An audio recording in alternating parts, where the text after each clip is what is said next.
जानना चाहूँगा आपसे आयुर्वेद के बारे में जाने, तो आयुर्वेद क्या है? देखिए, जैसे आज हम इस 10वां आयुर्वेद दिवस यहाँ पे मना रहे हैं। आयुर्वेद जो है कि एक समय पहले तो ये सिर्फ एक साइंस नहीं है, एक ये जीवन जीने की कला है।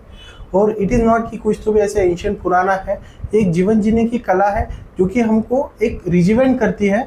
और अभी जो जीवन शैली से रिलेटेड डिसऑर्डर है उसको मैनेज करने में हमें हमारी बहुत सारी मदद करती है। आयुर्वेद के बारे में जो बात है कि जो लोग हमेशा सोचते हैं कि जैसे एलोपैथी दवाई का यूज होता है, उस तरह आयुर्वेद भी जब बीमार हो तभी ले, ऐसे लोगों की मनोकामना है। तो क्या आयुर्वेद जब बीमार हो तभी काम में आता है या किसी भी स्थिति में आयुर्वेद का उपयोग किया जा सकता है? ऐसे नहीं है, जैसे सर ने अभी बताया, आयुर्वेद ये जीवन जीने का शास्त्र है। आयुर्वेद का मतलब है आयुषः वेदः इति आयुर्वेदः, मतलब कि आयुष्य मतलब जिंदगी जीने का जो शास्त्र है वो आयुर्वेद है। और जैसे आपने पूछा है अभी, तो आयुर्वेद का जो परम प्रयोजन है वो यही है कि स्वस्थस्य स्वास्थ्य रक्षणम आतुरस्य विकार प्रशमनः, मतलब यहाँ पे जो बीमार रोगी है उसका विकार प्रशमन तो करना ये आयुर्वेद में तो लिखा ही है, लेकिन इसके साथ साथ जो स्वस्थ व्यक्ति है उसका स्वास्थ्य मेंटेन करने के लिए आयुर्वेद में जैसे दिनचर्या है, ऋतुचर्या है, ऐसे अलग अलग रेजिमेंट्स का वर्णन आया है, जिसको अगर हम अच्छी तरह से फॉलो करेंगे तो जो डिसीजेस आजकल हो रहे हैं, जैसे लाइफस्टाइल डिसऑर्डर्स है जो कॉमनली आजकल हर घर में, हाइपरटेंशन, डायबिटीज़ ऐसे पेशेंट्स हमें दिखाई देते हैं, ओबेसिटी के पेशेंट्स दिखाई देते हैं, कोलेस्ट्रॉल के पेशेंट्स दिखाई देते हैं। तो ये जो है, ये सब जिंदगी जो हमारी जीवन शैली है, हमने जो जिसे हम कहते हैं कि पाश्चात्य संस्कृति अपनाने के चक्कर में ये जो हो रहा है उसे हमें रुकाना है। तो ये हमें आयुर्वेद सिखाता है कि जिंदगी कैसे जीना है।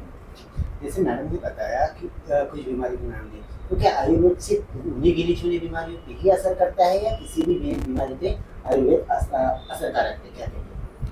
देखिए, आयुर्वेद जो कहा गया है, आयुर्वेद मेनली 8 अंगों में कहा गया है, मतलब ये संस्कृत में जो कहा है तो बेसिकली वो 8 पार्ट में डिवाइड है। और वो 8 पार्ट जैसे कि काय, बाल, ग्रह, ऊर्ध्वांग ऐसे है।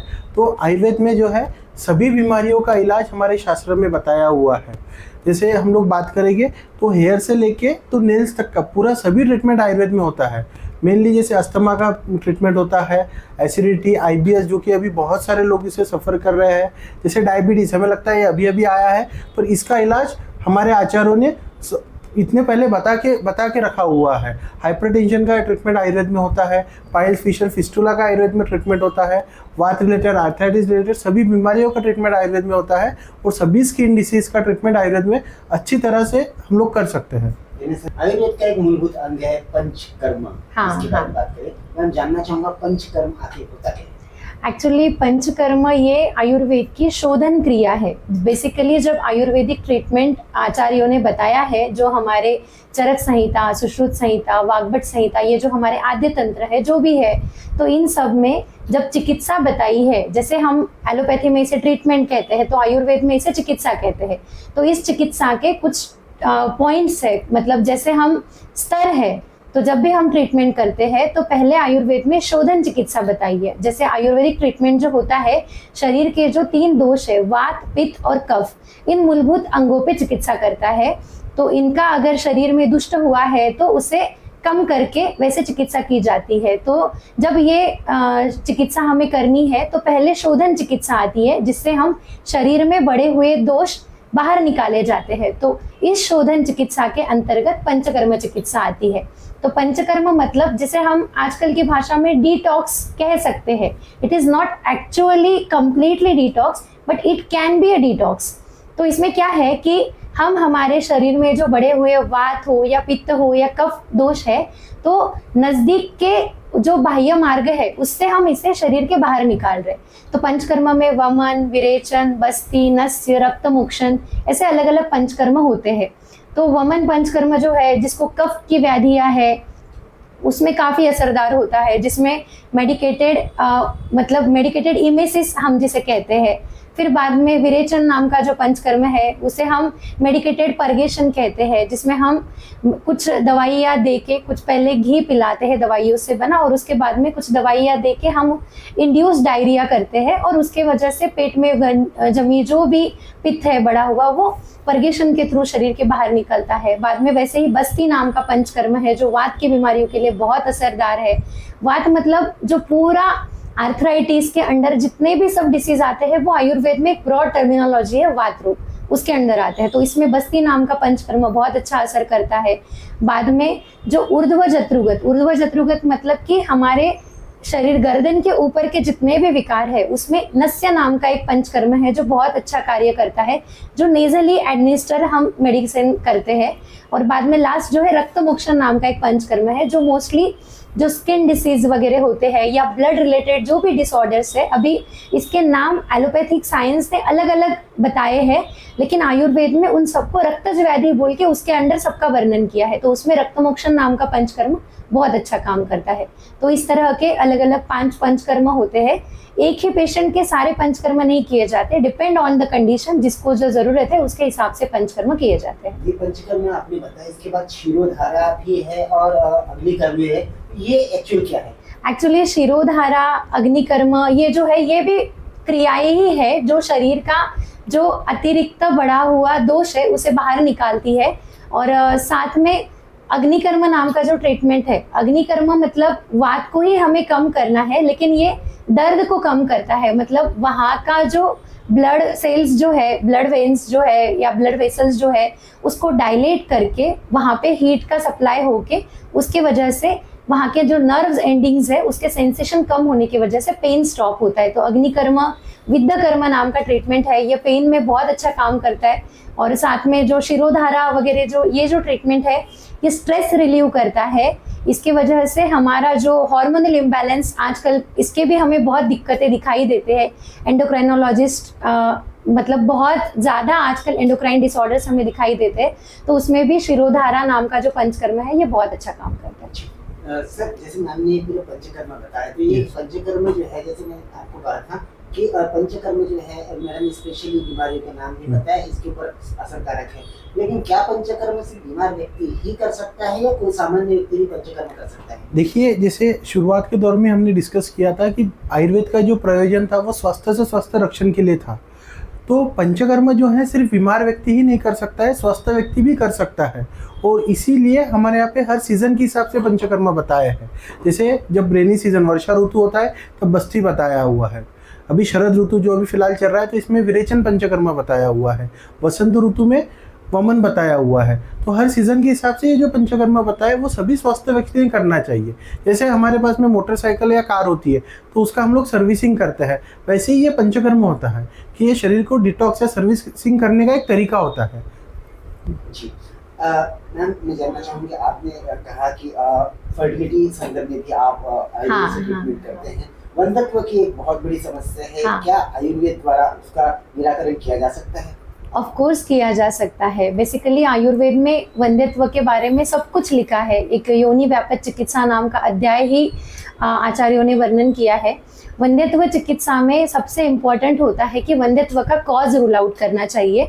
तो आयुर्वेद में उस कॉज के हिसाब से, जिसे हम आयुर्वेद में बीज चिकित्सा कहते हैं कि जो स्पर्म में प्रॉब्लम है, स्पर्म काउंट कम है या मोटिलिटी कम है, या फिर फीमेल इनफर्टिलिटी जो होता है जिसमें आजकल हार्मोनल इम्बैलेंस AMH वैल्यू कम है इसलिए होता है, मेंसेस के प्रॉब्लम है, PCOD होता है, आजकल ओवुलेशन ही नहीं होता है, अनओवुलेटरी साइकिल्स रहती है। तो इन सभी चिकित्सा में पंचकर्म चिकित्सा भी बहुत असरदार है, जिसमें हम मतलब आयुर्वेद में कैसे है कि अपान क्षेत्र ऐसे कहते हैं, मतलब शरीर में जो वात है वायु, उसके भी फिर से 5 प्रकार बताए हैं।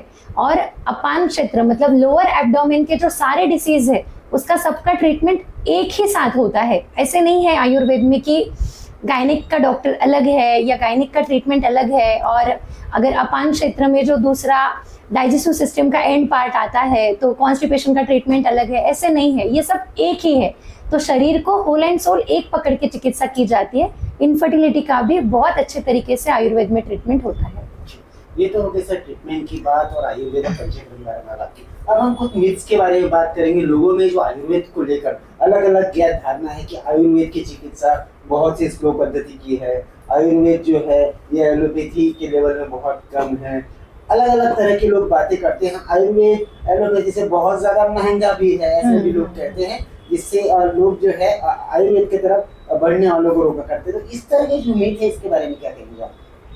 आपने जैसे 2-3 मीट एक साथ में पूछे, मैं उसका एक एक करके जवाब दूंगा। जैसे पहला मीट है कि आयुर्वेद स्लो है, तो मैं आपको बताना चाहूँगा कि जैसे मैम ने बताया कि अग्निकर्म विद्याकर्म, तो वैद्य चंद्र कुमार देशमुख बोल के जो कि पुणे में विख्यात प्रैक्टिस करते हैं, उन्होंने अग्निकर्म और विद्याकर्म नाम की 2 ट्रीटमेंट डेवलप की है जो कि हमें इंस्टेंट रिलीफ के लिए है। जैसे जितने भी वात व्याधि वगैरह होते हैं उसमें दर्द तुरंत कम होता है, और यहाँ तक कि ऑटिज्म, सेरेब्रल पाल्सी जो कि छोटे बच्चों में देखे जाता है, जो कि एलोपैथी के हिसाब से अनट्रीटेबल है, उसमें भी हम आयुर्वेद के माध्यम, अग्निकर्म विद्याकर्म के माध्यम से फास्ट ट्रीटमेंट दे सकते हैं। आपका दूसरा प्रश्न है कि आयुर्वेद बहुत महंगा होता है, ये लोगों में मिथ होता है, पर ऐसे नहीं है। आयुर्वेद ट्रीटमेंट, सभी ट्रीटमेंट महंगी नहीं होती है। जैसे हम लोग पंचकर्म में जाते हैं तो थोड़ा बहुत आपको कॉस्ट बियरिंग उसका करना पड़ता है, पर बाकी जो ट्रीटमेंट है वो एलोपैथी के मुकाबले एक सामान्य मनुष्य उसको बियर कर सके, इतना ही उसका ये होता है। ये मिथ है कि आयुर्वेद बहुत ज़्यादा महंगा रहता है। और पहले जैसे कहा करते थे कि जैसे आयुर्वेद में दादाजी का इलाज करो तो पोते को रिजल्ट मिलेगा, ऐसे हुआ करता था, बट वैसे नहीं है। हमारे पास में जो आयुर्वेद का ट्रीटमेंट हम लोग लेते हैं, हम सपोज जैसे हम वैद्य जो बताते हैं परहेज वगैरह सब ठीक से करते हैं, तो आयुर्वेद में भी आपको तुरंत रिलीफ मिल सकता है। बस द थिंग इज़ कि आप सही ढंग से आयुर्वेद ट्रीटमेंट लीजिए, और जो रिकॉग्नाइज BMS डॉक्टर है, MD डॉक्टर है, उनसे आयुर्वेद ट्रीटमेंट लीजिए। सेम इसी के ऊपर मैं आपसे सवाल पूछूंगा। आजकल बहुत सारे लोग घर का वैद्य इस्तेमाल करते हैं, घर पे ही खुद का आयुर्वेद खोल लेते हैं और गूगल यूनिवर्सिटी में वीडियोस देख के घर पे इलाज कर लेते हैं। किस हद तक क्या हानिकारक हो सकता है? एक्चुअली लोगों में ये जो एक लोगों का एक मानना है कि आयुर्वेद में साइड इफ़ेक्ट नहीं है। तो बेसिकली बीइंग आयुर्वेदा प्रैक्टिशनर, मैं खुद ये बता रही हूँ कि आयुर्वेद में भी साइड इफ़ेक्ट्स होते हैं, एडवर्स इफ़ेक्ट्स भी होते हैं। अगर कोई भी ड्रग सही तरीके से, सही मात्रा में प्रयोग ना किया जाए तो उसके साइड इफ़ेक्ट होते हैं। तो बेसिकली आयुर्वेद में प्रकृति नाम का भी एक विचार होता है। जैसे वात, पित्त, कफ, ये जो मैंने पहले दोष बताए थे, तो शरीर का अपना क्या प्रकृति है, उसके हिसाब से अगर हमने मेडिसिन खाया तो वो फ़ायदा करेगा, और अगर आपने प्रकृति के हिसाब से मेडिसिन नहीं खाया तो उसके वजह से बहुत सारे साइड इफ़ेक्ट्स हमको देखने को मिलते हैं। जैसे मैं इसका एक कॉमन एग्जांपल देती हूँ कि कोविड में बहुत सारे लोगों ने काढ़े पिए हैं अलग अलग। तुलसी का काढ़ा, सिर्फ तुलसी नहीं, मीरे, उसके बाद में शुंठी, अलग अलग चीज़ों का जो मसाले थे उसका काढ़ा बना के पिया। और कुछ पेशेंट्स उसके बाद में हमें ऐसे मिले जिनमें पाइल्स की तकलीफ बढ़ गई थी। तो बाद में जब हमने इस पे थोड़ा रिसर्च किया तो हमें पता चला कि ये जो तीक्ष्ण औषधि द्रव्य है, ये लॉन्ग टर्म तक रेगुलरली खाने की वजह से इन लोगों में पाइल्स का दिक्कत हुआ है। तो इसीलिए शरीर का जो प्रकृति है उसके विचार कर अपने जो नज़दीकी आयुर्वेदिक वैद्य है उनसे मिलकर अगर हमने सही तरीके से इलाज किया तो आयुर्वेद फ़ायदा करेगा, वरना आयुर्वेद में भी साइड इफ़ेक्ट्स है और वो हमको वो लॉन्ग टर्म पे उसके जो इफ़ेक्ट्स है वो फिर भुगतने पड़ेंगे। आयुर्वेद के प्रचार प्रसार के लिए आप दोनों प्रयासरत है और आपने अपनी शाखाएं शुरू कर रखी है, खामगांव में भी है, यहाँ पे भी है। तो ये जो नाम है आपने अपने क्लिनिक का रखा, किस तरह इसकी शुरुआत मन में आई और किस तरह इसकी शुरुआत हुई, क्या कहेंगे? देखिए, मतलब इसका सपोज हम क्लिनिक का लोगो और नाम ये देखते हैं तो ये था कि जस्ट हमारा जो टैगलाइन है कि let's go back to the root again, क्योंकि हमारा ये माध्यम था कि हम जो ट्रीटमेंट कर रहे हैं वो प्रकृति से रिलेटेड रहना चाहिए, इसलिए हमने प्रकृति ये नाम इसमें सिलेक्ट किया। और विश्व प्रकृति इसमें जैसे कि इस टाइम का जो आयुर्वेद का मोटो है कि आयुर्वेद फॉर द पीपल और आयुर्वेद फॉर द प्लैनेट, और वही ध्येय हमारा रहा कि ये जो ट्रीटमेंट है जो कि लुप्त होता जा रही चिकित्सा, इसको पूरे विश्व में स्प्रेड करना, उसी कारण इसका नाम जो है वो विश्व प्रकृति आयुर्वेद ऐसे रखा हुआ है। विश्व प्रकृति क्लिनिक के बारे में बात करें तो यहाँ कौन कौन सी फैसिलिटीज प्रमुख तौर पर उपलब्ध है?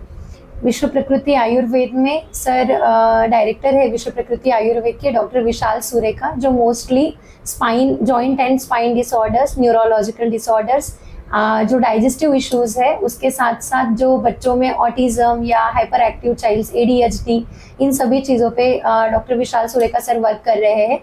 मेरा जो वर्क है, मैं डॉक्टर सुजाता सुरेखा, मेरा जो वर्क है वो स्पेशली आयुर्वेदिक गायनिकोलॉजी और Ayurvedic skin and hair complaints, इस पे मैं वर्क कर रही हूँ। और बाकी भी सारे हमारे पास पंचकर्म सुविधा उपलब्ध है। पंचकर्म में हमारे पास जो सेटअप है वो केरलियन पंचकर्म सेटअप है और हमारा जो स्टाफ है वो भी केरलाइन स्टाफ है। तो यहाँ पे पूरे तरीके से सारे केरलियन पंचकर्म भी किए जाते हैं।